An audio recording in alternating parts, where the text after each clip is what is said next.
হ্যাঁ রে অক্ষয়, অনেক রাত হলো যে বাবা, যা এবার শুয়ে পড়। আর একটু পড়া বাকি আছে মা। তুমিও তো সেই সকাল থেকে সেলাই করে চলেছ, যাও না মা, এবার শুয়ে পড়ো।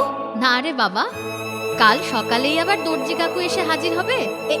এই এই জামাটা দিতে হবে না, শেষ করতে হবে যে এই রাতে। তবে আমিও শোবো না মা, তুমি সারা রাত সেলাই করলে আমিও সারা রাত করব। পাগল ছেলে। অক্ষয়ের পিতা প্রিয়নাথ বিপুল ঋণের বোঝা মাথায় নিয়ে চলে গেলেন।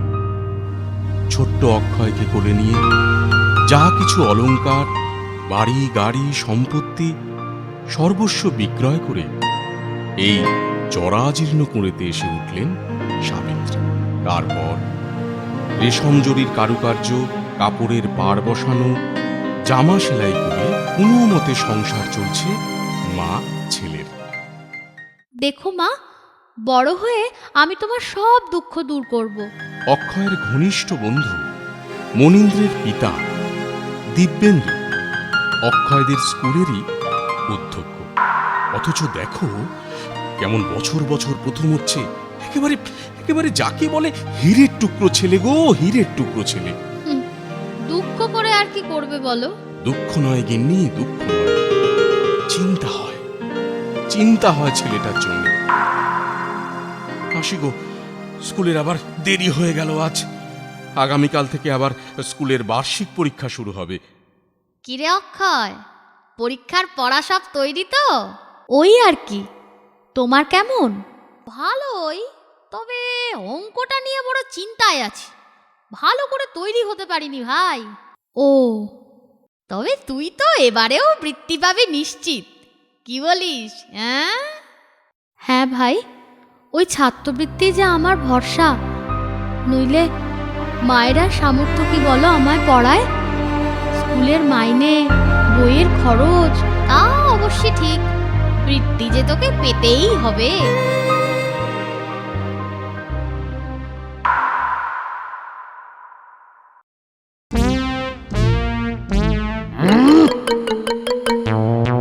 এই, নিজের খাতার দিকে তাকাও।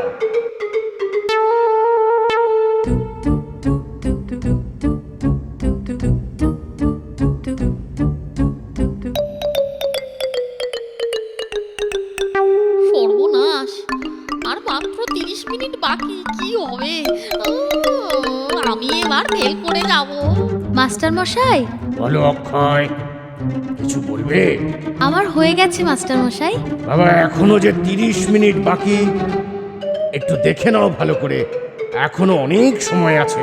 দেখেছি মাস্টার মশাই। আচ্ছা, তবে রেখেই যাও ওখানে, ঘন্টা পড়লে আমি নিজেই নিয়ে নেব। আচ্ছা, আসি মনীন্দ্র। হ্যাঁ হ্যাঁ হ্যাঁ হ্যাঁ হ্যাঁ, এসো বন্ধু, এসো এসো এসো। এখন কি হবে?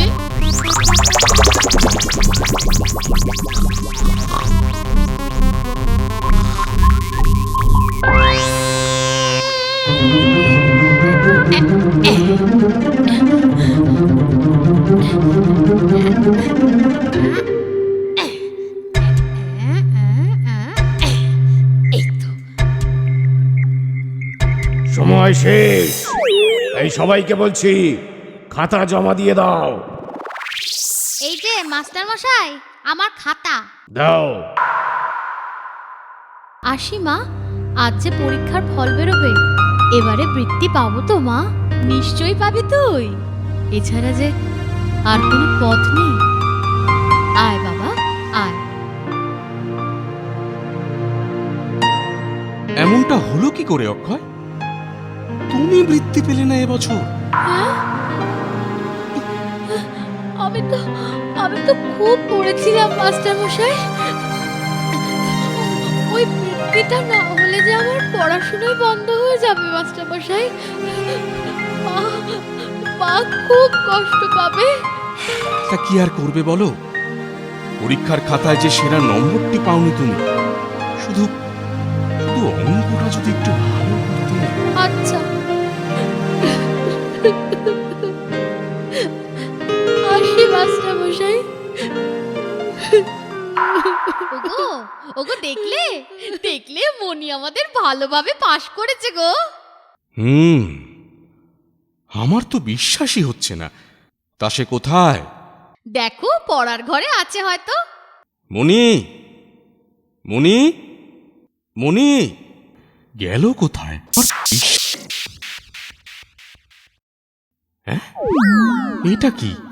হ্যাঁ হ্যাঁ, এই যে অক্ষয়ের হাতের লেখা।